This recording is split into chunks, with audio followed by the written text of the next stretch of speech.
கல்வியின் பரிசாக இந்நாளாக கல்வி பணியாற்றி வரும் நம் கல்லூரியின் நிர்வாக அரங்காவலர் திரு விக்ரம் சத்யநாதன் ஐயா அவர்களை வருக வருக என பேரன்போடு வரவேற்கின்றேன். அடுத்ததாக நடந்து போக பாதை இல்லையே, கரை சேர துடுப்பு இல்லையே என்று வாடிக்கொண்டிருந்த மாணவர்களுக்கு நீ நடக்க நான் பாதை அமைத்து தருகின்றேன் என்ற வரிகளுக்கு ஏற்ப கல்வியை பரிசாக அளிக்கும் நம் கல்லூரி முதல்வர் இவ்விழாவில் கலங்களை வழங்க இருக்கின்ற நம் முனைவர் தி ஜெயக்குமார் ஐயா அவர்களை வருக வருக என பேரன்போடு வரவேற்கின்றேன். அடுத்ததாக பேச்சு மறந்தாலும் மூச்சு மறந்தாலும் நன்னெறி மறவாமல் வெற்றியின் படிக்கட்டாய் பயணித்துக் கொண்டிருக்கும் நம் சிறப்பு விருந்தினர் டாக்டர் ரஜினிகுமார் பழனியப்பன் ஐயா அவர்களை வருக வருக என பேரன்போடு வரவேற்கிறேன். அடுத்ததாக பல்வேறு விளையாட்டுப் போட்டிகளில் கலந்து கொண்டு வெற்றி வாகை சூடிய மாணவ மாணவியர்களின் சாதனை பட்டியலை இவ்விழாவில் ஆண்டறிக்கையாக சமர்ப்பிக்க இருக்கும் நம் கல்லூரி உடற்கல்வி இயக்குனர் டாக்டர் ஜே சண்முகராஜா ஐயா அவர்களை வருக வருக என வரவேற்கிறேன். அடுத்ததாக இவ்விழாவில் சிறப்பு விருந்தினரை அறிமுகம் செய்ய இருக்கும் நம் கல்லூரியை சேர்ந்த தமிழ்துறையை சேர்ந்த பேராசிரியர் முனைவர் டாக்டர் எம் காமராஜ் ஐயா அவர்களை வருக வருக என வரவேற்கிறேன். அடுத்ததாக இவ்விழாவில் நன்றியுரை வழங்க இருக்கும் நம் கல்லூரியின் வணிகவியல் துறை தலைவர் டாக்டர் கே செல்லத்துறை ஐயா அவர்களை வருக வருக என பேரன்போடு வரவேற்கிறேன். அடுத்ததாக பணமாடும் தெய்வம் பலவுள் உள்ள இவ்வுலகத்தில் நலமாடும் தெய்வங்களாய் எட்டாம் உயரங்கள் எட்டி பிடித்திட இயடிகளாய் இருக்கின்ற நம் கல்லூரியை சேர்ந்த அனைத்து துறை தலைவர்கள் இருபால் பேராசிரியர் பெருமக்கள் அனைவரையும் வருக வருக என பேரன்போடு வரவேற்கிறேன். அடுத்ததாக தேர்ந்தெடுக்கும் பாதை கரடு முரடாக இருந்தாலும் அதனை தன்னம்பிக்கை கொண்டு உடைத்து எறிந்து வெற்றி காட்டுவோம் என்ற வரிக்கேற்ப வெற்றி பாதையில் செல்லும் நம் கல்லூரியில் அனைத்து விளையாட்டுத் துறையை சேர்ந்த முன்னாள் மற்றும் இந்நாள் மாணவ மாணவர்களை வருக வருக என பேரன்போடு வரவேற்கிறேன். அடுத்ததாக நம் கல்லூரியை சேர்ந்த நாட்டு நலப்பணி திட்ட மாணவ மாணவர்கள், தேசிய மாணவர் படை, ரோட்டரி சபை உறுப்பினர்கள், அலுவலக பணியாளர்கள் அனைவரையும் வருக வருக என பேரன்போடு வரவேற்கிறேன். அடுத்ததாக குடும்பலை நகர விளையாட்டு ஆர்வலர்கள், அனைத்து விளையாட்டு பயிற்சியாளர்கள் அனைவரையும் வருக வருக என பேரன்போடு வரவேற்கின்றேன். அடுத்ததாக இவ்விழாவிற்கு வருகை தந்துள்ள ஒளி அமைப்பு, பத்திரிகை நண்பர்கள், பல்வேறு வகையில் விழா சிறக்க பேருதவி அளித்த அனைத்து நல் உள்ளங்களையும் அனைவரையும் வருக வருக என பேரன்போடு வரவேற்கின்றேன். இறுதியாக விளைத்தவன் உறங்கினாலும் விதைகளாகிய நாங்கள் உறங்க மாட்டோம் என உற்சாகத்தோடு வருகை தந்திருக்கும் நம் கல்லூரியின் அனைத்து துறையை சேர்ந்த மாணவ மாணவியர்களை வருக வருக என பேரன்போடு வரவேற்கின்றேன். நன்றி.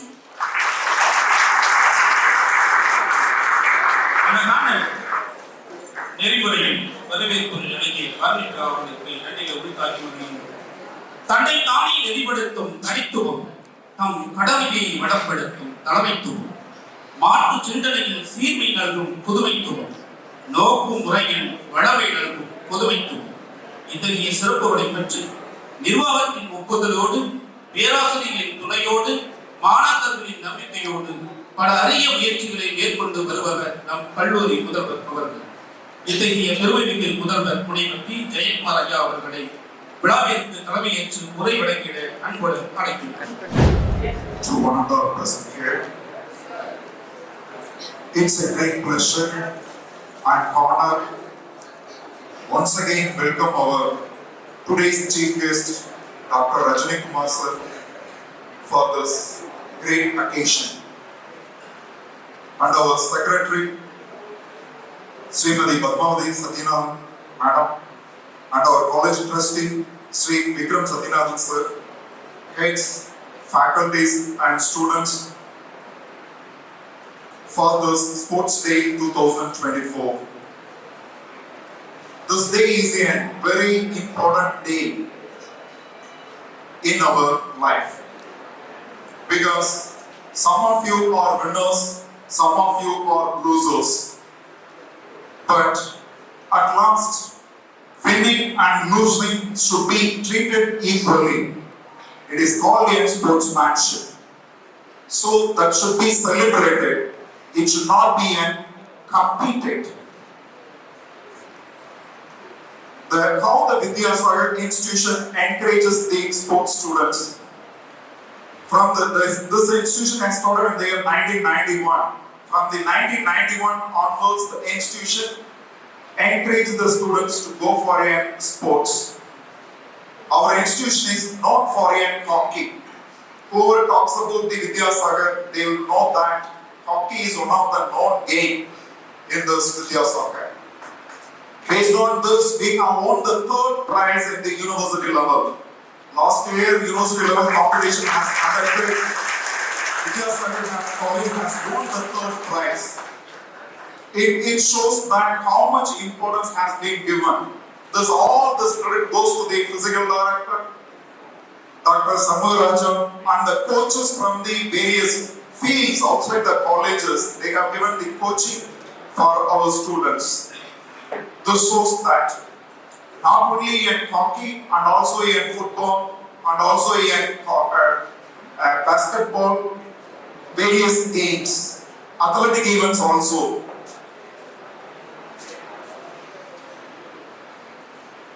In this, the students has got selected in the university level and the national level and the international level.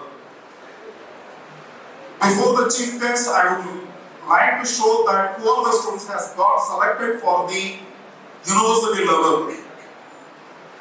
S. Sasi, 3rd BBA, S. Manigandan, 1st BCom CA, C. Dinesh, 1st BCom CA, M. Manoj, 1st BCom. Those students has got selected for completely to play for the university, not for the college, to play for the university. And also one of the girl students has got selected for the Bardea University football women's team.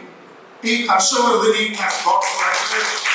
She is a prestigious student, has got selected for the women's football team 2023-24. Then one student has represented for the international level competence. L. Susil, 2nd BCom CA, has represented for International Shuttle Championship 2023-24. And one of the students has represented in the national level. Junior Nationals Tamil Nadu Hockey Team 2023-24. M. Subhas, 3rd BCom, has got selected. Congratulations to all of you. Some of you are playing within the campus, some of you are playing with the university, some of you are playing at the national level, some of you are playing at the international level. Congratulations.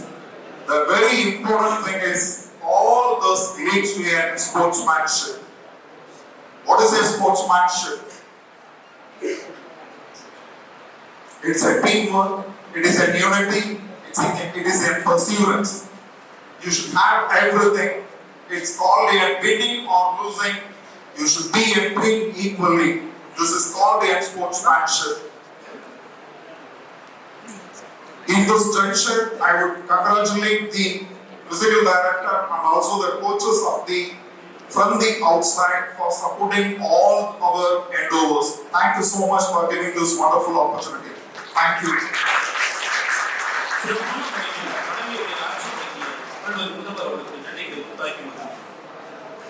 அதனைத் தொடர்ந்து சென்று வா வென்று வா இது வழியெடுக்கும் விழா, மலர்ந்து வா மகிழ்ந்து வா இது வரவேற்கும் விழா, வென்ற கோப்பைகளை கொண்டு ஆடும் விழா வெற்றி விழா. அதன் எழுச்சியாக வெற்றி விலாசங்களை சபைகளில் முழக்கமிட்டு சொல்லுவது ஆண்டறிக்கைக்கான விழா. இந்த கல்வியாண்டில் நம் கல்லூரி விளையாட்டு வீரர் வீராங்கனைகள் பல்வேறு தந்தைக்கும் நான் கல்வி தர உதவிய நல்ல உள்ளங்களுக்கும் விளையாட்டையும் படிப்பையும் ஒரு சேர கற்றுத்தந்த ஆசிரியர் பெருமக்களுக்கும் என்றும் பெருமை சேர்ப்பேனாக. அனைவருக்கும் இனிய முற்பகல் வணக்கங்கள். ஆயிரம் ஆசைகளை மனதில் தேக்கி இடைவிடாது இலக்கினை நோக்கி இயங்கி வருபவர்கள் எனதருமை விளையாட்டு வீரர்கள்.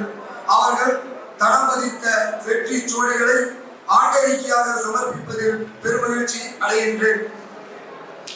நல்ல எண்ணங்களே வாழ்க்கையின் மனப்புமிகு வண்ணங்கள் என்பதை உணர்ந்த மனித புனிதராம் இக்கல்லூரியின் மாண்புமை செயலராம் அம்மா திருமதி பத்மாவதி சத்யநாதன் அவர்களை பணிவுடன் வழங்கி என் உரையை தொடங்குகின்றேன். பிறர் நினைத்ததை எழுதும் காகிதமாய் இருக்காதே, நீ நினைத்ததை எழுதும் பேனாவாய் இரு என்று எங்களுக்கு புரிய வைத்தவர், எங்களை வழிநடத்தி கொண்டிருப்பவர் எம் கல்லூரியின் ஆட்சி மன்ற குழு உறுப்பினர் திருமதி விக்ரம் சத்யநாதன் அவர்களுக்கு என் வணக்கங்களை உரித்தாக்கிக் கொள்கின்றேன். நேரத்துக்கு தகுந்தாற்போல் வாழ்பவர்களுக்கு மத்தியில் நேர்மை தவறாமல் வளம் வருபவர், காலம் தவறாத கண்ணியவான், நின்ற சொல்லர், நிறை மனிதர், மாணவ செல்வங்களின் மனம் கவர்ந்தவர். அத்தகு ஆளுமைதான் நம் கல்லூரியின் முதல்வர் முனைவர் டி. ஜெயக்குமார் அவர்களை இத்தருணத்தில் உலகத்துறையின் சார்பாக உலகத்தின வணக்கங்களை தெரிவித்துக் கொள்கின்றேன்.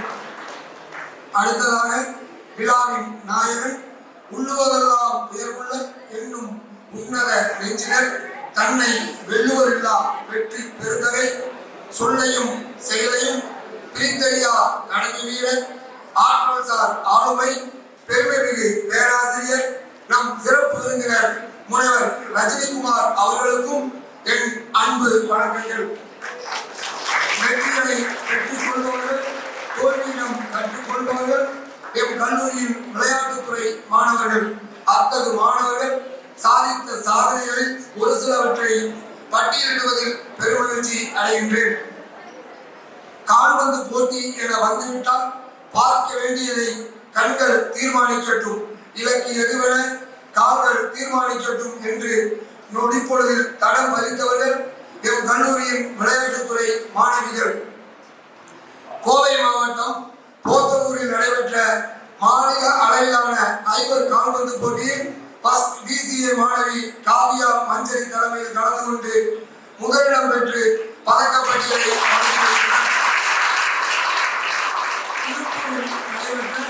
மாநில அளவிலான ஐவர் கால்பந்து போட்டியில் ஃபர்ஸ்ட் BSc கம்ப்யூட்டர் சயின்ஸ் மாணவி கோமதி தலைமையில் கலந்து கொண்டு முதலிடம் பிடித்தனர்.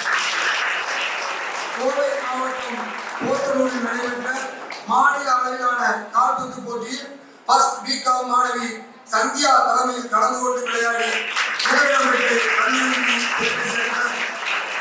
பாண்டிச்சேரி தமிழச்சி கால்பந்து கழகத்தின் சார்பாக கோவையில் நடைபெற்ற மாநில அளவிலான 70 கால்பந்து போட்டியில் ஃபர்ஸ்ட் BCom மாணவி தசவர்த்தி தலைமையில் கலந்து கொண்டு விளையாடி முதலிடம் பெற்று நமது கல்லூரியின் சார்பாக நடைபெற்ற மாநில அளவிலான ஐவர் கால்பந்து போட்டியில் கலந்து கொண்ட நம் கல்லூரி அணியினர் 2ஆம் இடமும், கோவை அக்ஷயா அகாடமி நடைபெற்ற மாநில அளவிலான ஐவர் கால்பந்து போட்டியில் 2ஆம் இடமும் பெற்றனர் என்பதை பெரும் மகிழ்ச்சிக்குரிய செயல்பாடு. நம் கல்லூரியின் மகளிர் கால்பந்து அணியினர் தேர்ட் BA மாணவி திவ்யா தலைமையில் மேட்டுப்பாளையம் யுனைடெட் கல்லூரியில் நடைபெற்ற பாரதியார் பல்கலைக்கழக கல்லூரிகளுக்கான கால்பந்து போட்டியில் கலந்து கொண்டு விளையாடினர். மாநில அளவில் நம் கல்லூரியின் பெருமையை அறிய செய்த இம்மாணவிகளை உடற்கல்வித்துறையின் சார்பாக மனதார பாராட்டி வருகின்றோம். அடுத்ததாக திருப்பூரில் நடைபெற்ற மாவட்ட அளவிலான கலைஞர் நூற்றாண்டு விழா கால்பந்து போட்டியில் தேர்ட் BCom மாணவன் ராகுல் தலைமையில் கலந்து கொண்டு விளையாடி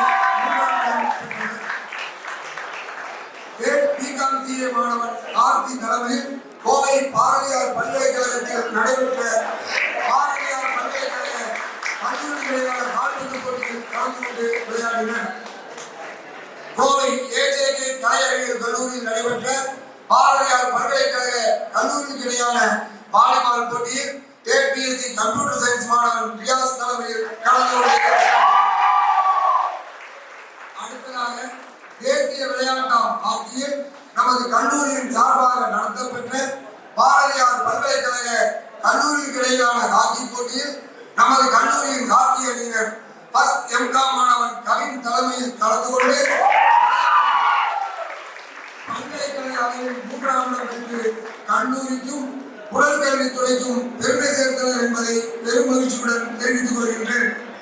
கோவில்பட்டியில் நடைபெற்ற மாநில அளவிலான ஜூனியர் நேஷனல் அகாடமி போட்டியில் கலந்து கொண்ட நீலகிரி ஹாக்கி அகாடமி அணியில் நம் கல்லூரியை சார்ந்த 5 மாணவர்கள் கலந்து கொண்டு விளையாடி உடுமலைக்கு பெருமை சேர்த்தனர்.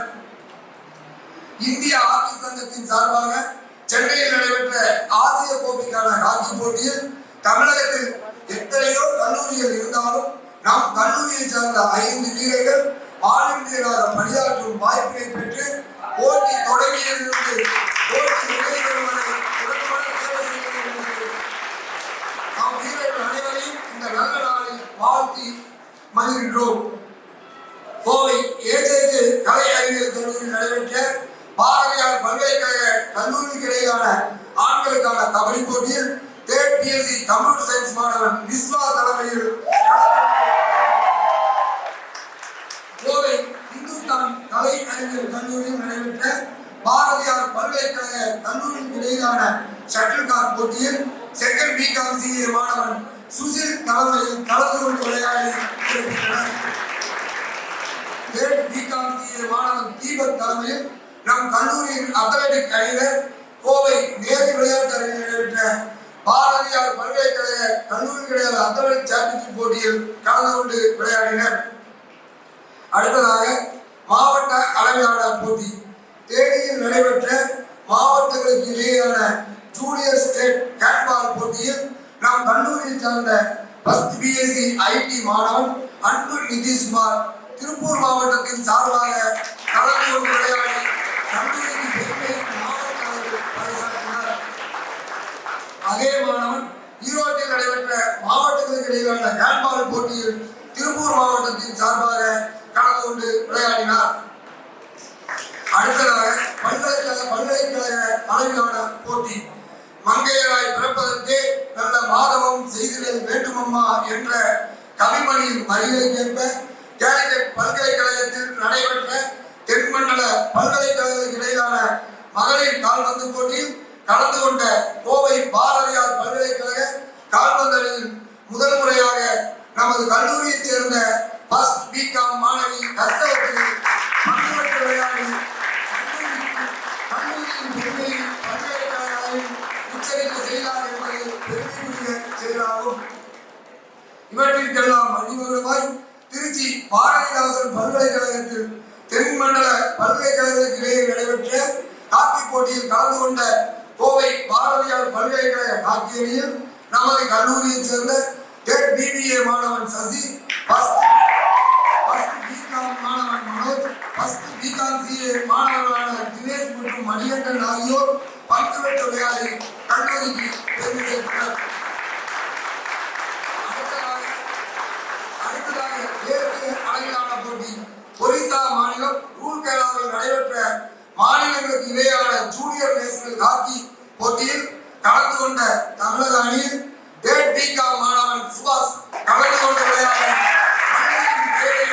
திருப்பூர் மாவட்டத்தின் பெருமையில் தமிழக அளவில் உச்சரிக்கை செய்தார். அடுத்ததாக பன்னாட்டு அளவிலான போட்டி நேபாளில் நடைபெற்ற இன்டர்நேஷனல் சாம்பியன்ஷிப் ஷட்டில் போட்டியிலும் ஜம்மு காஷ்மீரில் நடைபெற்ற நேஷனல் சாம்பியன்ஷிப் போட்டியிலும் கோவாவில் நடைபெற்ற நேஷனல் சாம்பியன்ஷிப் போட்டியிலும் நம் கல்லூரியை சார்ந்த செகண்ட் பிகாம் சிஏ மாணவன் சுசில் கலந்து கொண்டு விளையாடி அத்தனை போட்டிகளிலும் தங்கப்பதக்கம் பெற்று சாதனை புரிந்து கல்லூரியின் பேரில் உலகளவில் உச்சரிக்கை செய்தார் என்றால் மிகையாகாது. அம்மாணவனை கல்லூரியின் சார்பாக மனதார பாராட்டுகின்றோம். நம் கல்லூரி வரலாற்றில் முதல் முறையாக inter school boys and girls kabaddi டோர்னமெண்ட்டும் மாநில அளவில் பெண்களுக்கான ஃபைஸ் ஃபுட்பால் டோர்னமெண்ட்டும் நம் கல்லூரி வளாகத்திலேயே நடத்தப்பட்டது என்பதை இத்தருணத்தில் மகிழ்வுடன் தெரிவித்துக் கொள்கின்றோம். 2023-24 ஆண்டிற்கான பாரதியார் பல்கலைக்கழக கல்லூரிகள ஹாக்கி போட்டியை நமது கல்லூரியின் சார்பாக சீரோடும் சிறப்போடும் நடத்துவதற்கு அனுமதி வழங்கி சிறப்பித்த கல்லூரி நிர்வாகத்தினரை இத்தருணத்தில் நன்றியோடு எண்ணி பார்க்கின்றோம். நமது செயலர் மற்றும் முதல்வரது ஊக்கத்தினால் பாரதியார் பல்கலைக்கழக ஆட்சி அணியின் தேர்வுக்குழு உறுப்பினராக பணியாற்றியதில் மற்றற்ற மகிழ்ச்சி அடைகின்றேன். வெற்றிக்கணியை தவறும் பொழுதில் புன்னையுடன் கடந்து அடுத்து வரும் போட்டிகளுக்கு தயாராக பக்குவப்பட்டவர்கள்தான் எம் வித்யாசாகர் கல்லூரியின் விளையாட்டுத்துறை மாணவர்கள். அத்தகைய மாணவர்களை ஆற்றிய செயல்பாடுகளை இக்கல்லூரியின் உடற்கல்வி இயக்குனர் என்ற முறையில் பட்டியலிட்டேன். நம் பேராசிரியர்கள் இன்றைய நிலையில் குழலோசை கொடுக்கும் மூங்கிலாய் வளம் வருபவர்கள் நாளை மாணவர்களும் வாழ்க்கை பாதையை கடக்க உதவும் படகாகவும் பயன்பட போகின்றவர்கள். எம் கல்லூரியின் அனைத்து துறை பேராசிரியர்களும் இத்தகைய விளையாட்டுத்துறையின் செயல்பாடுகளுக்கு உறுதுணை புரியும் இருவார் பேராசிரியர்கள் அனைவருக்கும் இச்சூழலில் நான் நன்றி கூற கடமைப்பட்டிருக்கின்றேன். நாளாக்கி தந்த பொருளெல்லாம் தற்காலத்து வேளாண்மை செய்தல் பொறுப்பு என்னும் வரிகளுக்கேற்ப விளையாட்டால் தகுதி படைத்த வீரர்களுக்கு கல்வி கட்டணத்தில் முழு சலுகை வழங்கி வாய்ப்பளித்த தகைசால் செயலரையும் ஆட்சிக்குழு உறுப்பினர்களையும் இத்தருணத்தில் நன்றியோடு எண்ணி பார்த்து இக்கல்லூரியின் உடற்கல்வி இயக்குனர் என்ற முறையில் சிறப்பு விருந்தினர் உள்ளிட்ட ஆற்றல் சார் அவையை வழங்கி விடைபெறுகின்றேன். நன்றி, வணக்கம். கவிஞரிடம் கேளுங்கள். இதோ நம் அவைக்கு சிறப்பு விருந்தினரை அறிமுகம் செய்து வைத்திட வருகிறார் தமிழ் பேராசிரியர் முனைவர் மு. காமராஜ் அவர்கள். இனிய நற்றமிழ் வணக்கம். கடினமிகு கல்லூரி செயலர் அம்மா அவர்களுக்கும், முதன்மை மிகு முதல்வர் ஐயா அவர்களுக்கும், பெருமை மிகு நிர்வாக அறங்காவலர் ஐயா அவர்களுக்கும், மதிப்புமிகு சிறப்பு விருந்தினர் ஐயா அவர்களுக்கும், ஆற்றல் மிகு பேராசிரியை பெருந்தகைகளுக்கும், செயல்மிகு உடற்கல்வி இயக்குனர் அவர்களுக்கும், மகிழ்வு மிகு மாணவர்களுக்கும் என் முதற்கண் வணக்கத்தை தெரிவித்துக் கொள்கிறேன். நம் கல்லூரி ஆண்டுதோறும் எத்தனையோ நிகழ்ச்சிகளை கண்டிருந்தாலும் அவற்றுள் ஒன்று விளையாட்டு விழா. அப்படி என்ன விளையாட்டுத்துறைக்கு மட்டும் இவ்வளவு முக்கியம் என யோசித்த போது என் சிந்தனையில் குறித்தது. உடலோடு உள்ளத்தையும் வீரத்தோடு விவேகத்தையும் ஆற்றலோடு அறிவையும் ஒருங்கே இணைத்து கற்றுத் தருவதே இந்த துறையின் சிறப்பு அம்சமாகும். அதனாலேயே கூடுதல் மதிப்பு என நான் உணர்கிறேன். இத்தகைய சிறப்பு மிகுந்த இவ்விழாவிற்கு கூடுதல் சிறப்பாக சிறப்பு விருந்தினர் அவர்களும் இந்த துறையை சேர்ந்தவர் என்பதுதான். உலகமறிந்த சகலகலா வல்லவரை இந்த எளியவன் அறிமுகம் செய்து வைக்கும் வாய்ப்பினை பெற்றவைக்கு முதலில் இறைவனுக்கு நன்றிகளை சொல்ல கடமைப்பட்டுள்ளேன். மிகச்சிறந்த ஹாக்கி வீரராக விளங்கும் நமது சிறப்பு விருந்தினர் டாக்டர் ரஜினிகுமார் பழனியப்பன் அவர்கள் சென்னை புதுப்பாக்கத்தில் வகித்து தமிழ்நாடு உடற்கல்வியல் மற்றும் விளையாட்டு பல்கலைக்கழகத்தில் உயிர் இயக்கவியல் இணை பேராசிரியராகவும் துணை தலைவராகவும் பணியாற்றி வருகிறார். இவர் கடந்து வந்த கல்வி பாதையாக சேலம் மாவட்டம் சங்ககிரியில் 10ஆம் வகுப்பினை முடித்து 12ஆம் வகுப்பினை சென்னையில் உள்ள YMCA விளையாட்டு பள்ளியிலும் இளங்கலை பட்டத்தை லயோலா கல்லூரியிலும் முதுநிலை உளவியல் பட்ட மேற்படிப்பினை சென்னை பல்கலைக்கழகத்திலும் முதுநிலை உடற்கல்வியியல் பட்ட மேற்படிப்பினை அண்ணாமலை பல்கலைக்கழகத்திலும் முதுநிலை உயிர் இயக்கவியல் அதாவது பயோ மெக்கானிக்ஸ் படிப்பினை தமிழ்நாடு விளையாட்டு பல்கலைக்கழகத்திலும் உடற்கல்வி மற்றும் உயிர் இயக்கவியல் துறையில் ஆய்வியல் இளைஞர் பட்டத்தினையும் YMCA கல்லூரியில் மற்றும் முனைவர் பட்டத்தை தமிழ்நாடு விளையாட்டு பல்கலைக்கழகத்தில் நிறைவு செய்து சிமாந்து நிற்கின்றார். உச்சம் தொட்டு நிற்கும் சர்வதேச அங்கீகாரமாக சர்வதேச ஹாக்கி கூட்டமைப்பின் FIH லெவல் 3 என்னும் தகுதிகளை பற்றி பயிற்றுனராக இருந்து வருகிறார்.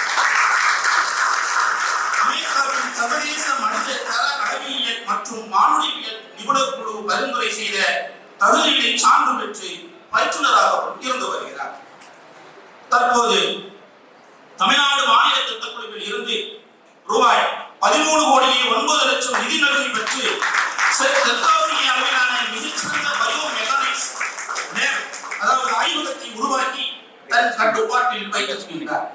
அனைத்து உலக நாடுகளுக்கும் இந்த ஆய்வகம் முன்மாதிரியாக இருப்பது நமக்கு பெருமைக்குரியதாக பார்க்கின்றோம். பல்வேறு பணிகளுக்கு இடையே முனைவர் பட்ட ஆய்வு நெறியாளராகவும் இருந்து ஆகச்சிறந்த ஆய்வாளர்களை உருவாக்கி வருகின்றார். இவரிடம் இதுவரை 6 முனைவர் பட்ட ஆய்வு மாணவர்கள் ஆய்வினை நிறைவு செய்து முனைவர் பட்டம் பெற்றிருக்கிறார். தற்போது 5 ஆய்வாளர்கள் ஆய்வு பணி மேற்கொண்டு வருகிறார்கள். தாம் மேற்கொண்ட துறையில் 2008ஆம் ஆண்டு YMCA கல்லூரியில் விரிவுரையாளராக தம் பணியை துவங்கி படிப்படியாக உயர்ந்து தமிழ்நாடு விளையாட்டு பல்கலைக்கழகத்தில் உதவி பேராசிரியராக உயர்வு பெற்று 2020ஆம் ஆண்டு முதல் இணை பேராசிரியராக உயர்நிலை அடைந்து இன்று வரை அதே பல்கலைக்கழகத்தில் பணியாற்றி வருகின்றார். சர்வதேச அளவிலான ஆய்வு பயணங்களும் இவர் அங்கு வகிக்கும் உலகளாவிய அமைப்புகள் 2018ஆம் ஆண்டில் நியூசிலாந்தில் நடைபெற்ற பயோ மெக்கானிக்ஸ் என்னும் ஆய்வு கருத்தரங்கில் ஆய்வு கட்டுரையை சமர்ப்பித்துள்ளார். அதே ஆண்டில் மலேசியாவில் செயல்பட்டு வரும் மலேசியன் தேசிய விளையாட்டு நிறுவனத்திற்கு ஆய்வு பயணம் மேற்கொண்டு கருத்துரை வழங்கியுள்ளார். 2023ஆம் ஆண்டு இலங்கை ரத்தினபுரி மாவட்டத்தில் செயல்பட்டு வரும் சமூக பல்கலைக்கழகத்தில் நடைபெற்ற சர்வதேச அளவிலான ஆய்வு விளையாட்டு மாநாட்டில் சிறப்பு நிபுணராக பங்கேற்றுள்ளார். மேலும் இலங்கையில் உள்ள ஜாஃப்னா பல்கலைக்கழகத்தில் ஆய்வு கட்டுரையையும் சமர்ப்பித்துள்ளார். அமெரிக்காவில் உள்ள சர்வதேச விளையாட்டு மற்றும் உயிர் இயக்கவியல் அமைப்பின் உறுப்பினராகவும் இதே துறையில் நியூசிலாந்தில் உள்ள நிறுவனத்தின் ஆலோசகராகவும் இருந்து வருகின்றார். தமிழ்நாடு, பெங்களூர், மும்பை, இலங்கை உள்ளிட்ட பல்வேறு நாடுகளில் விளையாட்டு பாடத்திட்ட குழு உறுப்பினராகவும் ஆலோசகராகவும் நிபுணர் குழு உறுப்பினராகவும் இருந்து புதுமையான பயனுள்ள பாடத்திட்ட வடிவமைப்பை அமைத்து தந்துள்ளார். இத்தகைய பொறுப்புகளை இன்னும் செய்து கொண்டிருக்கிறார் என்பது நமக்கு பெருமைக்குரிய நிகழ்வாக பார்க்கின்றோம். மேலும் நம் சிறப்பு விருந்தினர் அவர்கள் எத்தனையோ கடமைகளை மேற்கொண்டிருந்தாலும் அதனை விட மாணவர்களின் மனதில் சிறப்பிடம் பெற்றிருக்கும் அந்த நிலைதான் அவரின் வாழ்வியலுக்கான பரிசு என நான் கருதுகிறேன். அதன் வரிசையாக தகுதி வாய்ந்த விளையாட்டுத்துறை மாணவர்களுக்கு உதவித்தொகை பெற்று தந்தது, சிறப்பு விளையாட்டு மற்றும் மானுடவியல் சான்று வழங்க காரணமாக இருந்தது, சிறப்பான செயல்திறனை பாராட்டி ஸ்டார் ஆஃப் டயலாக் என்னும் விருது பெற்றது, இந்திய உணவு நிறுவனத்திடம் சிறந்த விளையாட்டு வீரர் விருது பெற்றது, 2 முறை UGC தேர்வில் தேர்ச்சி பெற்று நிதி பெற்றது, அண்ணாமலை பல்கலைக்கழகம் மற்றும் தமிழ்நாடு ஹாக்கி அணியின் முக்கிய பிரதிநிதித்துவம் பெற்று விளங்குவது, தமிழ்நாடு உடற்கல்வியியல் மற்றும் விளையாட்டு பல்கலைக்கழகத்தில் செயலராக அங்கம் வகித்தது, நாட்டு நலப்பணி திட்ட ஒருங்கிணைப்பாளராகவும் ஆலோசனை அதிகாரியாகவும் பணியாற்றியது, தமிழ்நாடு முதலமைச்சர் தனிப்பிரிவு இணை அதிகாரியாகவும் இருந்து பணியாற்றியது என பல பரிமாணங்களில் வளம் வந்து கொண்டிருக்கும் நம் சிறப்பு விருந்தினர் நம் கல்லூரிக்கு வருகை புரிந்து சிறப்பித்திருப்பதை நம் கல்லூரிக்கு கூடுதல் பெருமையும். நேரம் கருதி மிக சுருக்கமாக அறிமுக உரையை தந்திருக்கின்றேன். இவருடைய அறிமுக குறிப்பு எனக்கு கிடைத்த பொழுது பல அத்தியாயங்களாக தொகுக்கப்பட வேண்டிய ஒரு செய்தி குறிப்பாகவே நான் பார்க்கின்றேன். நேரம் கருதி இதை நான் இந்த அவையில் சுருக்கி தந்திருக்கின்றேன். இத்தகைய சிறப்புமிக்க சகலகலா வல்லவரை விளையாட்டுத்துறை சூப்பர் ஸ்டார் ரஜினிகுமார் ஐயா அவர்களை நான் அறிமுகம் செய்திருக்கிறேன். பெருமை அடைகிறேன். நன்றி.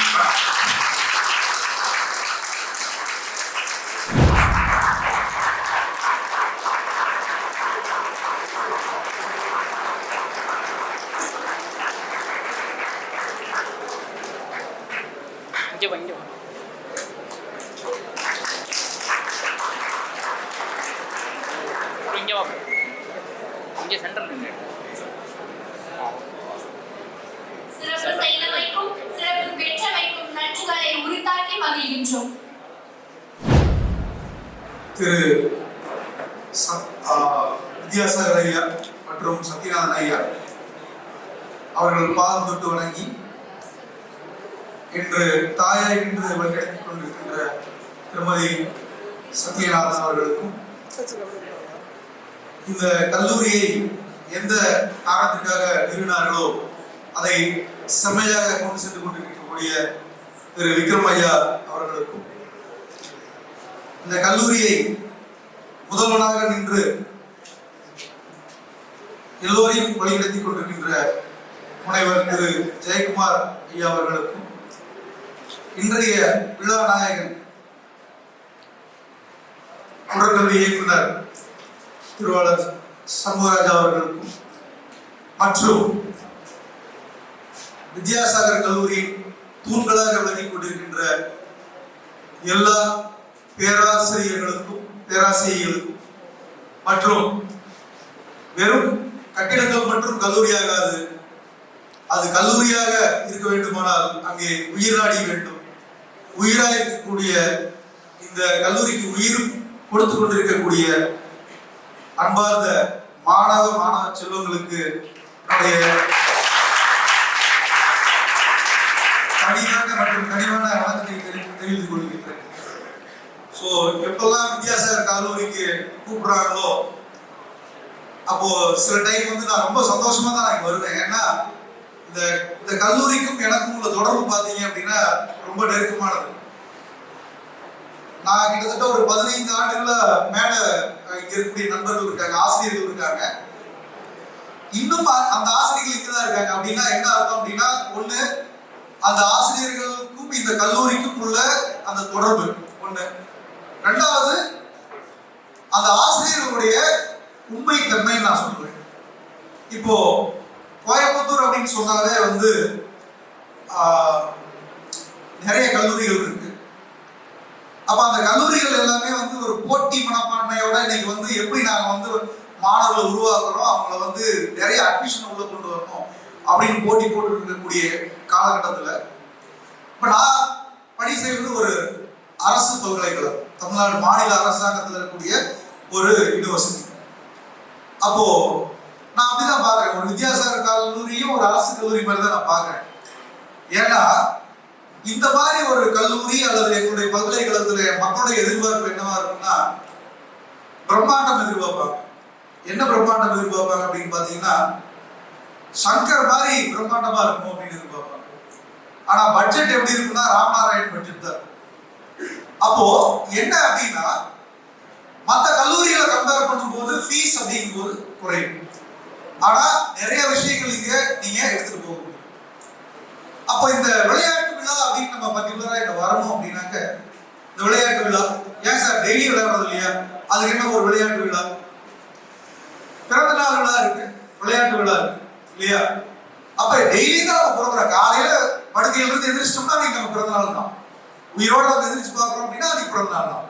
ஆனா அதை சிறப்பு செய்யறதுக்கு ஒரு பிறந்த நாள் இருக்கிற மாதிரி இந்த விளையாட்டு அப்படிங்கிறது வந்து நம்ம வாழ்வியல் அங்கமாக இருந்தாலும் தினமும் விளையாண்டாலும், அப்போ அந்த விளையாட்டுல பங்கு பெற்றோருக்கு என்னென்ன சாதனைகள் படைத்தார்களோ அவங்களுக்கெல்லாம் வந்து ஒரு உற்சாகம் தருவதற்காக இந்த விளையாட்டு விழா கொண்டாடப்படுகிறது.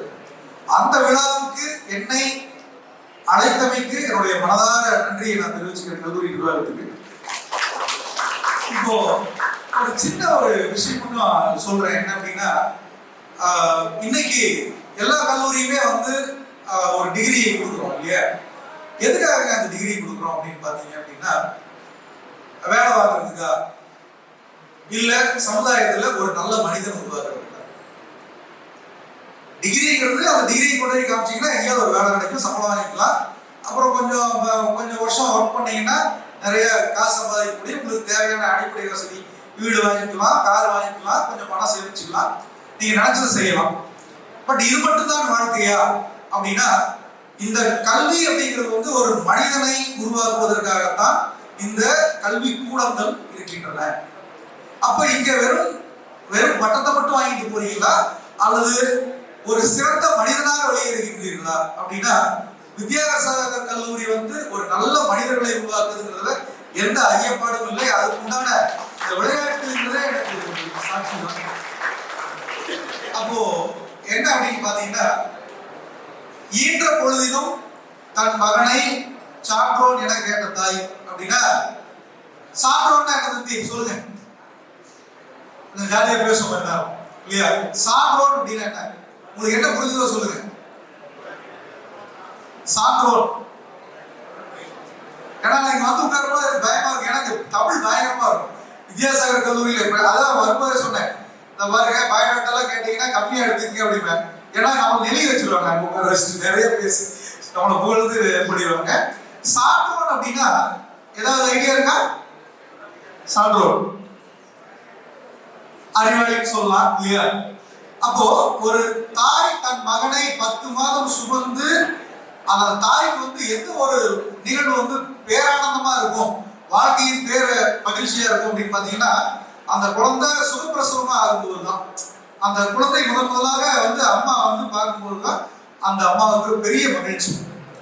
அதை விட மகிழ்ச்சி என்ன அப்படின்னு பாத்தீங்கன்னா, மற்றவர்கள் அந்த பெற்ற மகனையோ மகளையோ சான்றோன் அப்படின்னு சொல்லும்போது, சான்றோன்னா என்னங்க அப்படின்னா அறிவோடு சேர்ந்த ஒழுக்கம். அறிவு மட்டும் கிடையாது, அறிவோடு சேர்ந்த ஒழுக்கம். அதுதான் வந்து சான்றோன் அப்படிங்கிறதுக்கு ஒரு மீனிங். அப்போ இந்த ஒழுக்கம் எப்படி வரும்? எந்த கடையில் சார் கிடைக்கும்? எங்க போய் வாங்கிக்கலாம் ஒழுக்கத்தை அப்படின்னு பாத்தீங்கன்னா, ஒழுக்கம் வந்து நம்ம வாழ்வியலோட சேர்ந்ததுதான் ஒழுக்கம். அப்ப இந்த ஒழுக்கம் வந்து எவ்வளோ, அதாவது ரொம்ப சேட்டை பண்ற பையனை பாத்தீங்கன்னா அந்த ஸ்கூல்லயோ காலேஜ்லயோ என்ன பண்ணுவாங்க, ஒரு பையன் சேட்டை பண்ணிக்கிட்டே இருக்கான், என்ன பண்ணுவாங்க, அவனை ஏதாவது ஒரு விளையாட்டு முடிச்சு போட்டுருவாரு அது இல்லையா ஒண்ணு. அப்ப அந்த விளையாட்டு அப்படிங்கிறது எல்லோருக்கும் பிடித்தமான ஒன்று. இன்னைக்கு அந்த ஒழுக்கம் அப்படிங்கிறது நீங்க சொல்லித்தர தேவையில்லை, விளையாட்டோட சேர்ந்து வர்றதுதான். அப்ப ஒழுக்கத்துக்கு என்ன சார் மீனிங் அப்படின்னா, வாத்தியார் வந்து ஒரு சாயந்தரம் 4 மணிக்கு இல்ல காலையில 6 மணிக்கு கிரவுண்டுக்கு வாங்கன்னு சொன்னா 5:55 அல்லது 6 மணிக்கு போய் நின்னீங்கன்னா அது ஒழுக்கம். அவர் சொல்ற விஷயத்தை நீங்க செஞ்சீங்கன்னா அது ஒழுக்கம். எத்தனையோ தவறு செய்யறதுக்கு வாய்ப்பு இருந்தும் நான் செய்ய மாட்டேன் அப்படின்றது ஒழுக்கம். அப்ப அந்த ஒழுக்கத்துல தான் எல்லாமே இருக்கு. விடாமுயற்சி. இன்னைக்கு வெற்றியாளர்கள் சொல்றோம். எப்படி வெற்றியாளர்கள்? எல்லாருக்கும் ஒரே இடத்துல தான் படிக்கிறோம். எப்படி வெற்றியாளர்கள் இருக்கிறாங்க? அந்த வெற்றியாளர்களுக்கு என்ன அப்படின்னு பாத்தீங்கன்னா, அந்த விடாமுயற்சி, பர்சீவரன்ஸ் சொல்லுவோம். இல்ல அப்படின்னா அதை இன்னொரு வார்த்தையில சொல்லலாம், கன்சிஸ்டன்சி அப்படின்னு சொல்லலாம். கன்சிஸ்டன்சி இன் அப்ரோச், தொடர்ந்து செயல்பட்டு கொண்டே இருத்தல் அப்படிங்கிறது தான் அர்த்தம். அதே மாதிரி இன்னைக்கு இருக்கக்கூடிய மாணவர்களுக்கு என்ன இல்லை அப்படின்னு பாத்தீங்கன்னா, சகிப்புத்தன்மை அப்படிங்கிறது இல்லை. சகிப்புத்தன்மை சொந்த அம்மா அப்பா சொன்னா கூட கேட்க மாட்டாங்க. உனக்கு என்னப்பா வயசாகி போச்சு சும்மா இப்ப இருக்கிற ட்ரெண்ட் என்னன்னு தெரியுமா, அவன் வந்து எனக்கு 25,000 செல்போன் வச்சிருக்கிறான், அப்புறம் எனக்கு இன்ஸ்டாகிராம்ல பிஸியா இருக்கிறேன், ஃபேஸ்புக்ல பிஸியா இருக்கிறேன், அப்புறம் லிங்க்டின்ல ஒரு ப்ரொஃபஷனல் பேஜ் இருக்கு, எத்தனை பேர் வச்சிருக்கீங்க எனக்கு தெரியல. அப்போ என்ன அப்படின்னா அந்த சகிப்புத்தன்மை. அப்ப என்னுடைய மாணவர்கள் நிறைய பேர் வந்து பாத்தீங்கன்னா மேஜிஸ்ட்ரேட்டா இருக்காங்க, அட்வொகேட்டா இருக்காங்க, இன்ஸ்பெக்டரா இருக்காங்க. அப்போ ஒரு மேஜிஸ்ட்ரேட்டா இருக்கக்கூடிய ஒரு மாணவர்கிட்ட நான் பேசிட்டு இருந்தேன், சார் எப்படி சார் போகுது, நாங்களாம் இது பீரியட்ல ரொம்ப இருந்தோம், இப்போ இருக்கிற ஜெனரேஷன் எப்படி இருக்கிறாங்க அப்படின்னு சொன்னப்போ, சகிப்புத்தன்மை கொஞ்சம் கம்மியா இருக்குப்பா, மாணவர்கள் நம்ம அதாவது நம்ம ஏதாவது அட்வைஸ் பண்ணணும்னா நம்மள பழைய பீஸ் அப்படின்றாங்க அப்படின்னு சொன்னேன். அப்போ எதனால மாணவர்களுக்கு சகிப்புத்தன்மை இல்லை அப்படின்னு சொன்னப்போ நான் சொன்னேன், முன்னாடி எல்லாம் கூட்டு குடும்பம் இருந்தோம், தாத்தா பாட்டியில இருந்தாங்க. ஸோ அந்த பேர குழந்தைகளுக்கு என்ன சொல்லுவாங்க, ஏதாவது கதை சொல்லுவாங்க, கதை சொல்லி என்னது அந்த ஒழுக்க நன்னெறிகளை வந்து சொல்லி கொடுப்பாங்க. அப்ப அதுல அந்த குழந்தைகள் வந்து வாழ்க்கைக்கு தேவையான வேல்யூஸ், மதிப்பீடுகள் சொல்றோம் இல்லையா, ஒழுக்கமா இருக்கிறது, டைமுக்கு போறது, பங்க்சுவாலிட்டி, விடாமுயற்சி, பெரியவர்களுக்கு மரியாதை சொல்றது, மன்னித்தல், இது எல்லாமே மதிப்பீடுகள் வாழ்க்கையில இல்லையா, அது எல்லாருக்குமே தேவைதான். அதுதான் இந்த கல்வி நமக்கு கற்றுக் கொடுக்கணும். அப்ப நான் சொன்னேன், இந்த கூட்டு குடும்பம்ங்கிறது இல்ல, கூட்டு குடும்பம் இருந்திருந்ததுன்னா ஒருவேளை மாணவர்களுக்கு இந்த சகிப்புத்தன்மை நன்னறிகள் வந்திருக்கும் அப்படின்னு சொன்னப்போ, சார் இன்னைக்கு கூட்டு குடும்பம் அப்படின்னா நீங்க அதை ரீடிஃபைன் பண்ணணும் சார் அப்படின்னாங்க. அதனப்ப கூட்டு குடும்பம்னா ரீடிஃபைன் பண்ணணும்னா என்ன அப்படின்னு கேட்டேன். இல்ல சார், இப்ப ஹஸ்பண்டும் ஒய்ஃபும் ஒன்னா இருந்தாலே அது கூட்டு குடும்பம் சார். என்னது, ஹஸ்பண்டும் ஒய்ஃபும் ஒன்னா இருந்தாலே அதே கூட்டு குடும்பம், அப்படிதான் நீங்க ரீடிஃபைன் பண்ணணும். அப்போ என்ன அப்படின்னு பாத்தீங்கன்னா, நீங்க சகிப்புத்தன்மை இல்லையா, ஒரு இன்னைக்கு நிறைய குழந்தைகள் பாத்தீங்கன்னா ஐஐடிங்கிற ஒரு பெரிய நிறுவனம் இருக்கு இல்லையா, இந்த ஐஐடியில பாத்தீங்கன்னா நிறைய காசு செலவழிச்சு படிச்சு ஜேஇன்னு ஒன்று எழுதி அந்த இதுல வந்து ஒரு டாப் பர்ஃபார்மன்ஸ் போய் எனக்கு சேரலாம். ஒரு 2 வருடம் 3 வருடத்துல பாத்தீங்கன்னா அங்க நிறைய மாணவர்கள் தற்கொலையை செய்து கொள்ளக்கூடிய நிகழ்வு நம்ம பார்க்கணும், செய்தித்தாள்கள் பார்க்கணும். அப்போ நான் தான் சொல்லுவேன், அந்த பசங்க பேசாம விளையாட விட்டுருக்கலாம் அப்படின்னு. ஏன் அப்படின்னு கேட்டாங்க, இந்த ஸ்போர்ட்ஸ் மேன் மட்டும் தான் பாத்தீங்கன்னா ஒரு 4 அடி வச்சா கூட பிரியாணி சாப்பிட்டு இருப்பான் இல்லைங்களா, எதை பத்தி கவலைப்பட மாட்டான். அப்ப என்னன்னா ஸ்போர்ட்ஸ் மேன் தான் படிக்க மாட்டான்னு நான் சொல்ல வரல. அதாவது தோல்வியை நீங்க விளையாட்டு உங்களுக்கு என்ன கற்றுக் கொடுக்குது அப்படின்னு பாத்தீங்கன்னா, தோல்வி பெறாமலே இருப்பது வாழ்க்கை இல்லை. எவ்வளவு பெரிய யானைக்கு மனுஷனுக்குங்கிற மாதிரி தோல்விங்கிறது நம்ம வாழ்க்கையோட அங்கம்.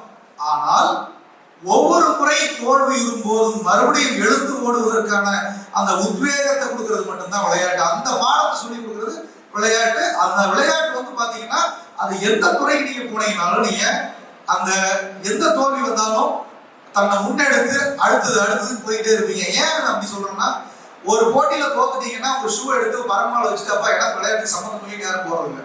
இன்னைக்கு தோத்தீங்கன்னா மறுநாளே ஃபுட்பாலோ ஹாக்கியோ ஏதோ ஒரு ஸ்டிக்கு தூக்கிட்டு போய் அங்க போய் நிக்கிறீங்க இல்லையா? இதுதான் வாழ்க்கையில நீங்க முன்னெடுத்து போகக்கூடிய முதற்படி. ஒண்ணு, வெற்றி பெற்றுக்கிட்டே இருக்கிறவங்க வந்து வெற்றியாளர் கிடையாது. வெற்றியை நோக்கி பலமுறை தோல்வியுற்ற போதும் தொடர்ந்து அந்த வெற்றிக்காக பாடுகின்ற ஒரு மாணவன் தான் வெற்றியாளர் தான் மாறலாம். அதுதான் நம்ம வாழ்க்கைக்கு தேவை. இதைத்தான் என்ன சொல்றாங்க அப்படின்னா, இன்னைக்கு நம்ம வாழ்ற வாழ்க்கை எப்படி இருக்கணும்? இன்னைக்கு எல்லாருமே வந்து மொபைல் போனோட பிஸி ஆகிட்டோம், பேசுறது கம்மியாயிருச்சு மற்றவங்களோட. அப்ப அப்படிங்கும்போது விளையாட்டு அப்படிங்கிறது நீங்க ஒரு 4 சமத்துக்குள்ள கற்றுக் கொடுக்காத ஒரு பாடத்தை விளையாட்டு கற்றுக் கொடுக்கும். அது உண்மை. இது நான் சொல்லலைங்க, இது மேற்கத்திய நாடுகள் எல்லாமே கொண்டு வந்துட்டாங்க. பெரிய நாடு சைனா இல்லையா? சீனாங்கிறது வந்து நமக்கு ஈக்குவலா இருக்கக்கூடிய நாடு. நம்ம சீனா கூட தான் கம்பேர் பண்ண முடியும். ஏன் சீனாவோட கம்பேர் பண்ண முடியும்? நம்மளும் அவங்க தான் ஒரே அளவு மக்கள் தொகையில் இருக்கிறோம் இல்லைங்களா? அப்போ என்ன அப்படின்னு பாத்தீங்கன்னா, சைனாவுல காலையில சாயந்தரம் கம்பல்சரி 1 hour PET பீரியட் கண்டிப்பா எல்லா பசங்களும் போயிடுவாங்க. எல்லா பசங்களும் போய் கண்டிப்பா விளையாடியா. அப்ப ஏன் அந்த விளையாட்டுக்கு முக்கியத்துவம் கொடுக்குறான்? இப்ப சீரியஸா அந்த ரீல்ஸ் நிறைய வரும் இல்லையா? ரஜினிகாந்த் ஒரு சொல்றாரு என்ன அப்படின்னா, 3 விஷயத்தை வந்து நீங்க இழந்துட்டீங்கன்னா திரும்ப வர முடியாது. ஒண்ணு ஆரோக்கியம், இன்னொன்னு இளமை, இன்னொன்னு நேரம் இல்லையா? நேரம், ஆரோக்கியம், இளமை. அப்ப இந்த நேரம், ஆரோக்கியம், இளமை இது 3யுமே நல்லா பயன்படுத்திக்கணும் அப்படின்னா நீங்க விளையாட்டு இருக்கும். எதுக்கு இவ்வளவு விஷயங்கள் சொல்றேன் அப்படின்னா, அறிவாளியா மாறுறது எப்படிங்க அப்படின்னா, அறிவாளியா மாறணும்னு நிறைய மூளை வேலை செய்யணும். அப்ப மூளை வேலை செய்யணும்னா அதுக்கு என்ன ஃபியூல்? மூளைக்கு நம்ம அதாவது நம்ம ஆக்டிவா இருக்கிறதுக்கு சாப்பிடுறோம். அதுக்கு வந்து carbohydrate, protein, fat, macro nutrients, micro nutrients சொல்றோம். நமக்கு மூளைக்கு எது உணவு? இப்ப பாத்தீங்கன்னா நிறைய பேர் நான் பேசிட்டு கொட்டாய் விட்டு இருக்கான் இல்லையா? அப்ப அந்த கொட்டாய் எடுத்துட்டு என்ன அர்த்தம்? மூளைக்கு ஆக்சிஜன் போலின்னு அர்த்தம். அப்ப என்ன, ஒண்ணு காலையில பொங்கல் சாப்பிட்டு வந்துருப்பாங்க, இல்ல நைட்டு ஒரு 1 மணிக்கு போய் படுத்துருப்பாங்க இல்லையா? அப்போ நல்லா கவனிங்க, மூளை நல்லா வேலை செய்யணும்னா எப்போ ஒருத்தன பிரெயின் டெட்னு சொல்றோம். கோமா ஸ்டேஜ் எப்போ ஒருத்தர் போவார்? நம்ம உயிர் வாழ்றதுக்கு முதல்ல என்ன வேணும்? நிறைய யோகா சொல்லி கொடுத்துருப்பாங்க. அதாவது நிறைய சொல்லியிருப்பாங்க, என்னது, ஏன்டா என் பிராணனை வாங்குற அப்படின்னு கேட்பாங்க இல்லையா? ஏதாவது சேட்டை பண்ணீங்கன்னா ஏன்டா என் பிராணனை வாங்க. பிராணம்னா உயிர். அப்போ உயிர், பிராணம்னா என்னது? ஆக்சிஜன். அப்ப நம்ம உயிர் வாழ்றதுக்கு ஆக்சிஜன் வேணும் இல்லையா? அந்த ஆக்சிஜன் உள்ள உடம்புக்குள்ள போகணும் அப்படின்னா நம்ம மூச்சு எடுக்கணும். அந்த மூச்சு போச்சுன்னா என்னது? எல்லாமே போச்சுன்னு சொல்லுவாங்க இல்லையா? அப்போ என்ன அப்படின்னா, உங்க பிரெயினுக்கு தேவை ஆக்சிஜன். சரிங்க, எவ்வளவு ஆக்சிஜன் சார் தேவை? இப்ப ஆக்சிஜன் தேவையா? எல்லாம் உட்காந்துருக்கோம், எல்லாம் கம்ஃபர்டபுளா என்னது உட்காந்துருக்கோம். இப்ப ஆக்சிஜன் வேணுமா? இப்ப ஆக்சிஜன் நீங்க மூச்சு எடுக்கிறீங்க இல்லையா? ஆமா, 16 to 18 முறை நம்ம சுவாசம் ஒரு நிமிஷத்துக்கு எடுக்கிறோம். 3.5 ml ஆக்சிஜன் per கிலோகிராம். உங்க பாடி வெயிட் என்னவோ 1 கிலோ பாடி வெயிட்டுக்கு நம்ம ஓய்வுகளில் இருக்கும்போது நமக்கு உயிர் வாழ்றதுக்கு நம்ம உள்ள இருக்கக்கூடிய எல்லா உறுப்புகளும் செயல்படுவதற்கு தேவையான ஆக்சிஜனுடைய அளவு 3.5 ml. இன்ட்டு உங்க 60 கிலோனா 60 கிலோ இன்ட்டு 3.5 ml போட்டுங்க இல்லையா? இவ்வளவுதான் உங்களுக்கு தேவையான ஆக்சிஜன். நீங்க எக்ஸசைஸ் பண்ற போது மூச்சு அதிக டைம் இழுப்பீங்களா மாட்டீங்களா? அதிகமா இழுப்பீங்க இல்லையா? அப்ப ஆக்சிஜன் நிறைய போகுதா இல்லையா? அப்ப என்ன சொல்றான் அப்படின்னா, கிட்டத்தட்ட 22 times higher than your normal respiratory level அப்படின்னு சொல்றான். அப்ப 3.5 ml into 22 times போட்டுங்க. அவ்வளவு ஆக்சிஜன் உள்ள போகுது. அவ்வளவு ஆக்சிஜன் உள்ள போச்சுன்னா மூளை செல்கள் எப்படி இருக்கும்? மூளைக்கு பிரதானமான உணவே ஃபியூலே இதுதான், ஆக்சிஜன் தான். அப்போ அதனாலதான் என்ன சொல்றாங்க அப்படின்னா, நீங்க எல்லாருமே ஒரு மிஸ்கன்செப்ஷன் இருக்கு. நீங்க போய் விளையாடுறீங்க அப்படின்னா, நான் விளையாட போறேன் அப்படின்னா, விளையாட போனா வீணா போயிடுவான், விளையாட போனா படிக்க மாட்டான், விளையாட போனா விளையாடியே நான் ப்ரொஃபஷனலா எடுத்துட்டு போக போறேன் அப்படிலாம் கிடையாது. விளையாட்டுங்கிறது எல்லாருக்குமே தேவையானதுதான். அப்போ இன்னைக்கு எல்லாருக்குமே ஒரு பெரிய விஷயம் என்ன அப்படின்னா, ஆக்டிவா இருக்கிறது தான் முக்கியம். அதாவது நோயற்ற வாழ்வே குறைவற்ற செல்வம் இல்லையா? அப்போ அந்த ஆரோக்கியம் வேணும் அப்படின்னா எல்லாருமே ஏதாவது ஒன்று விளையாடணும். நீங்க விளையாட போனீங்கன்னா நீங்க பெரிய ஸ்போர்ட்ஸ்மேன் ஆக போறீங்கன்னு கிடையாது. எல்லாருமே எப்படி வந்து அண்டர் 14 அதாவது 14 வயதுக்கு உட்பட்ட மாணவர்களுக்கு கட்டாய பாடம், அதாவது கட்டாய கல்வி இருக்குன்னு சொல்லுதோ, அதே மாதிரிதான் விளையாட்டு கட்டாயமாக்கப்பட வேண்டும். உண்மையாவே இன்னைக்கு இருக்கக்கூடிய மாணவர்கள் திறமையெல்லாம் பெட்டரா கொண்டு வரணும் அப்படின்னா எல்லாருமே விளையாடணும். அதுக்கு நீங்க வழிவகை செய்யணும். உங்களுடைய முதல்வர் வந்து வாரத்துல ஒரு 3 நாளாவது எல்லா ஸ்டூடெண்ட்ஸுக்கு ஃப்ரீயா ஒரு 1 hour நீங்க நான் இப்போ சொல்றேன் படிப்பு கேட்டு போயிடும். அப்ப படிச்ச பசங்களை எத்தனை நோபல் பிரைஸ் வின்னர்ஸ் நம்ம உருவாக்கிக்கிறோம். இந்தியாவில இருந்து அதாவது நோபல் பிரைஸ் என்னைக்கு இன்ட்ரோடியூஸ் பண்ணாங்களோ அன்னையில இருந்து இன்னைக்கு வரைக்கும் மொத்தம் 9 இந்தியர்கள் மட்டும் தான் நோபல் பிரைஸ் வாங்கியிருக்கிறாங்க. அந்த 9 பேர்லயும் பாத்தீங்கன்னா சுதந்திரத்துக்கு முன்னாடி ரவீந்திரநாத் தாகூர், அதுல அன்னை தெரசா வெளிநாட்டுல வந்து செட்டில் ஆனவங்க, அதுல இன்னும் 3 பேர் பாத்தீங்கன்னா இங்க இருந்து அமெரிக்காவில் போய் செட்டில் ஆகி அங்க ரிசர்ச் பண்ணி அவன் அங்கிருந்து அவாய்ட் வாங்கணும் இல்லையா. அப்படின்னு பாத்தீங்கன்னா குறைந்தபட்சம் ஒரு 4-5 பேர் தான் இந்தியர்களா இருந்து வாங்கணும் இல்லையா. அப்போ படிப்பு எல்லாத்தையும் உயர்த்திச்சா அப்படி கிடையாது. கல்வி அப்படிங்கிறது என்ன அப்படின்னா முழு ஆளுமை பெற்ற மனிதனா உருவாக்குறது தான் கல்வியா இருக்க முடியும். அப்ப இங்க இருக்க இந்த நிறுவனத்தில் இருக்கக்கூடிய விஷயம் ரைட்டா, கல்வி அந்த பாடத்திட்டம் வந்து முழு ஆளுமை பெற்ற மாணவர்களை உருவாக்குறதா இருக்கும். ஏன் அப்படின்னு சொல்றேன்னா இன்னைக்கு மாணவர்கள் கையில எல்லா தேவையில்லாத விஷயமும் இருக்கு. அந்த தேவையில்லாத விஷயங்களுக்கு போகாம இருக்கணும்னா அந்த பையன் எங்கேஜா இருக்கும். நான் ஒரு உதாரணங்க, நான் என்னுடைய இதையே சொல்லிடுறேன். எங்க அப்பா அம்மா போனது கட்டிட்டு ஊர்ல என்ன விவசாயம் பண்ணிட்டு இருந்தாரு, கையெழுத்து மட்டும் தான் போட முடியும், போட தெரியும். ஏன் பி ரஜினிகுமார் வச்சுக்காம ரஜினிகுமார் பழனியப்பன் நான் பின்னாடி வச்சிருக்கேன்னா நீங்க அந்த பழனியப்பன் ஒருத்தர் இருந்ததுனாலதான் நீங்க ரஜினிகுமார் நீங்க ஒருத்தர் செஞ்சிருக்கீங்க.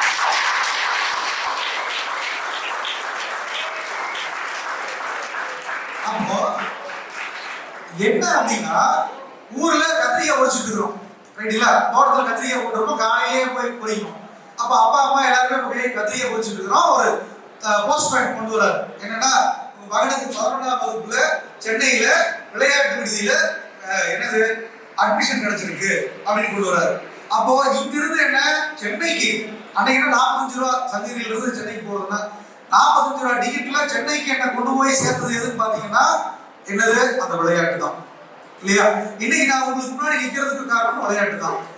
ஆனா இந்த உடுமலைக்கும் எனக்கும் பெரிய தொடர்பு இருக்கு. அதாவது மில்லேனியம் சொல்லுவோம், 1000ஆவது ஆண்டு 1000 AD 2000 AD சொல்றோம் இல்லையா. இந்த 2000 மில்லேனியத்தை கொண்டாடுறது இந்த உடுமலைப்பேட்டையில நான் கொண்டாடினேன். அது என்னன்னு பாத்தீங்கன்னா சோகத்தோட கொண்டாடணும். ஏன்னா அன்னைக்கு நாங்க வந்து நான் இன்கம் டாக்ஸ் விளையாண்டு இருக்கிறேன். அப்ப நான் கல்லூரியில படிச்சுட்டு இருக்கிறேன். அப்ப கல்லூரியில படிக்கும் போது இன்கம் டாக்ஸ் டீமுக்காக நான் வந்து என்ன ஒரு கெஸ்ட் பிளேயரா என்ன கூட்டிட்டு வர்றாங்க. அப்படி கூட்டிட்டு வரும்போது என்ன ஆகுது அப்படின்னு பாத்தீங்கன்னா நாங்க உடுமலை லோக்கல் கிளப்பு கூட தான் விளையாடுறோம். உடுமலை டீம் கூட நாங்க ஒரு கோல் வாங்கி தோத்து போச்சு. பெரிய இன்கம் டாக்ஸ் டீம் எதோட தோத்து போச்சு, உடுமலை கிளப் கூட தோத்து போச்சு. அன்னைக்கு சப்போஸ் நான் அந்த டீம் வின் பண்ணி இருந்தா ஒருவேளை நான் இன்கம் டாக்ஸ்ல ஒரு கிளர்க்காவோ சூப்பரண்டாவோ போய் சேர்ந்துருப்பேன். அன்னைக்கு தோத்ததுனாலதான் இன்னைக்கு நான் நினைக்கிறேன். அப்ப தோல்வியும் உன்னுடைய வாழ்க்கையின் அடுத்த படிக்கட்டு அப்படிங்கிறதுதான். அப்போ இப்போ சொல்றேன், நிறைய விஷயங்கள் நான் சொல்ல முடியும். எங்க அப்பாவுக்கு கையெழுத்து மட்டும் தான் போட தெரியும், கிராமம் தான். இப்போ எங்க ஊருக்கு பஸ் கிடையாது ரைட்டுங்களா. நீங்க எங்க ஊருக்கு வேணா வந்து பார்க்கலாம், இந்த காட்டுக்குள்ள இடம் நீ இருந்து வந்து அப்படின்னு எல்லாருமே கேட்பாங்க, யார் வந்தாலும். அப்படிங்கும் போது வாய்ப்பை தேடி போகாதே, வாய்ப்பை உருவாக்கு. உனக்கான வாய்ப்பை உருவாக்குறது தான் முக்கியம். விளையாடுற பசங்க கண்டிப்பா ஒழுக்கம் இருக்கணும், ஒழுக்கம் வந்துடும். அதை நீங்க ஃபாலோ பண்ணிக்கங்க. எல்லாருமே விளையாடுங்க. எனக்கு விளையாட்டு வராதுன்னு நினைக்காதீங்க. ஏன்னா நல்லா கவனிங்க, இந்த ஆப்பர்ச்சுனிட்டி அப்படின்னு சொல்லுவாங்க, வாய்ப்பு அப்படின்னு சொல்லுவாங்க.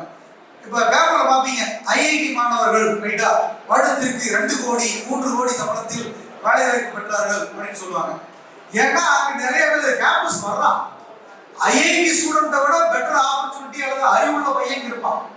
அவனுக்கு என்ன கிடைக்கல, வாய்ப்பு கிடைக்கல இல்லையா. நம்ம என்ன பண்றோம், நம்ம எதுக்கு சரிப்பட்டு வருவோம், நான் எதுக்கு சரிப்பட்டு வருவேன், நான் என்னுடைய பெஸ்ட் என்ன அப்படின்னு யாருக்காவது சொல்ல முடியுமா? 5ஆவது படிக்கும் போது ஒரு ஆசை இருக்கும், 10ஆவது படிக்கும் போது ஒரு ஆசை இருக்கும், டிகிரி முடிச்சதுக்கு அப்புறம் ஒரு ஆசை இருக்கும், நம்ம வேலையெல்லாம் வந்ததுக்கு அப்புறம் ஒரு 10 வருஷம் வாத்தியார் வேலை பார்த்ததுக்கு அப்புறம் இது நம்மளுடைய பெஸ்ட் என்ன அப்படிங்கிறது சில அந்த ஞானதை பிறக்கும் இல்லையா. அப்போ என்ன சொல்ல வர்றேன் அப்படின்னா இங்க உங்களுக்கு அதாவது ஒரு வாய்ப்பு கிரியேட் பண்ணப்படணும் இல்லையா, உருவாக்கப்படணும். ஒரு நல்ல சிங்கரா இருப்பீங்க, பாத்ரூம் சிங்கராகவே போயிருப்பான். அவன் அந்த வாய்ப்பை உருவாக்கி இருக்க மாட்டான், அல்லது அந்த வாய்ப்பை தேடி போயிருக்க மாட்டான் இல்லையா. அப்போ எல்லோருக்கும் திறமை இருக்கு. இந்த பாரதியார் பல்கலைக்கழகத்துல ரைட்டா நிறைய உறுப்பு கல்லூரிகள் இருக்கு. அத்தனை உறுப்பு கல்லூரிகள் இருக்கும்போது இந்த இடத்துல உண்மையாவே என்னது நிறைய இல்லாதப்பட்ட மாணவர்களுக்கு, வாய்ப்பு இல்லாத மாணவர்களுக்கு வாய்ப்பை உருவாக்கி, விளையாட்டுல நிறைய வாய்ப்பு உருவாக்கி, அந்த மாணவர்களுக்கு விளையாட்டு மட்டும் இல்ல எல்லா விஷயங்களையும் கொண்டு போகணும்னு சொல்லி இருக்கக்கூடிய முதல்வர்கள் மற்றும் முதல்வர் ஜெயக்குமார் ஐயா அவர்கள் மற்றும் பேராசிரியர்கள், நிறுவனம் எல்லாருமே உழைச்சிட்டு இருக்கிறாங்க. இது சக்சஸ்ஃபுல்லா போகணும் அப்படின்னாக்க என்ன நடக்கணும்? யாரு முதல் பங்கு எடுக்கணும்? மாணவர்களாகிய நீங்கள் தான். நீங்கள் வந்து இவர்கள் சொல்லக்கூடிய அறிவுரை ஏற்று நீங்க இருந்தீங்க அப்படின்னா அவங்களுக்கு ஒரு வேற ஒன்றுமே இல்லை. தன்னுடைய மகன் வேலை வாங்கினோட தன்னுடைய மாணவன் வேலை வாங்கினதை சந்தோஷமா கொண்டாடுற வாத்தியார் தான் இருக்காங்க. அதுதான் இப்ப எங்க வீட்டுக்காரியே சொல்லுவார், முதல்ல உன் பையனையும் முதல்ல பாரு, ஊருக்கு ஓடிட்டு இருக்கிற அப்படின்னு சொல்லுவார். ஏன் சொல்றேன் அப்படின்னா, அதாவது ஒரு இது இருக்கு, நான் அந்த பாட்டு ஏற்கனவே, வாழ்ந்தவர் கோடி மறைந்தவர் கோடி மக்களின் மனதில் நின்றவர் யார், இல்லையா? ஏங்க காசு பணம் எப்படி வேணாலும் சம்பாதிக்கலாங்க, இல்லையா? என்ன வேணாலும் வாங்கிக்கலாம், எப்படி வேணாலும் பண்ணிக்கலாம். ஆனா வாழ்ந்தவர் கோடி மறைந்தவர் கோடி மக்களின் மனதில் நின்றவர் யார்? 4 பேருக்கு நல்லது நம்ம என்ன கொண்டு போய் சேர்த்துக்கிறோம் அப்படிங்கிறது தான். அப்போ இந்த விளையாட்டு அது வந்து தனித்துறை இல்லை, இந்த நீங்க பாடத்திட்டத்தின் ரைட்டா ஒரு அங்கம்னு சொல்லுவேன். பாடத்திட்டத்தோட சேர்ந்த அங்கம் தான் விளையாட்டு. அந்த விளையாட்டு இருந்தா மட்டும்தான் அந்த கல்வி அப்படிங்கிறது இருக்கும், முழு ஆளுமை பெற்ற மனிதனா உருவாக்க முடியும்.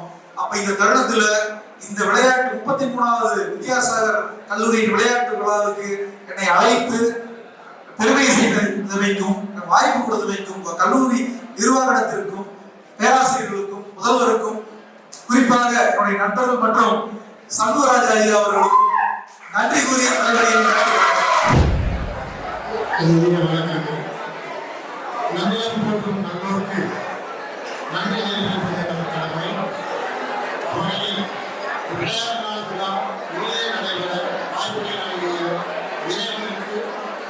முதலில் என் நன்றியை காணிக்கையாக்குகிறேன். ஆயிரத்தோடு அன்புடன் எங்களை அரவணைத்து கல்லூரியிலே வழிநடத்திக் கொண்டிருக்கும் செயலர் திருமதி பத்மாவதி சத்யநாதன் உமாவர்கள் என் அன்புகழ்ந்த நன்றியை தெரிவித்துக் கொள்கிறேன். அவருடைய கல்லூரி ஆட்சிக்குழு உறுப்பினர் கடமை, கண்ணியம், கட்டுப்பாடுடன் செயல்படுபவர். வெற்றி பெறுவோம். எடுத்த காரியத்தை விடுதலை கொடுப்பவர் கல்லூரியின் ஆட்சிக்குழு உறுப்பினர் திருமதி விக்ரம் சத்யநாதன் ஐயா அவர்களுக்கு உடற்கல்வித்துறையின் சார்பாக நன்றியை தெரிவித்துக் கொள்கிறேன். இலக்கை நோக்கி பறக்கும் பறவையைப் போல கல்லூரி மாணவர்களுக்கு வழிகாட்டியாகவும் நல் ஆலோசகராகவும் உழைப்பு தேனியாகவும் திகழும் நம்முடைய கல்லூரியின் முதல்வர் முனைவர் டி. ஜெயக்குமார் ஐயா அவர்களுக்கு என் சார்பாகவும் பேராசிரியர் சார்பாகவும் நன்றியை தெரிவித்துக் கொள்கிறேன். நமது சிறப்பு விருந்தினர் அன்பின் உருவம், அறிவின் ஊற்று, பண்பின் சிகரம், உழைப்பின் தேனி, தன்னம்பிக்கையின் திறவுகோல் என்ற வரிகளுக்கு சொந்தக்காரர் அவருடைய வருகையால் கல்லூரி பெருமை அடைகிறது. சிறப்பு விருந்தினர் திரு ரஜினிகுமார் பழனியப்பன் அவர்களுக்கு உங்கள் சார்பாகவும் என் சார்பாகவும் உடற்கல்வி துறையின் சார்பாகவும் நெஞ்சார்ந்த நன்றியினை தெரிவித்துக் கொள்கிறேன்.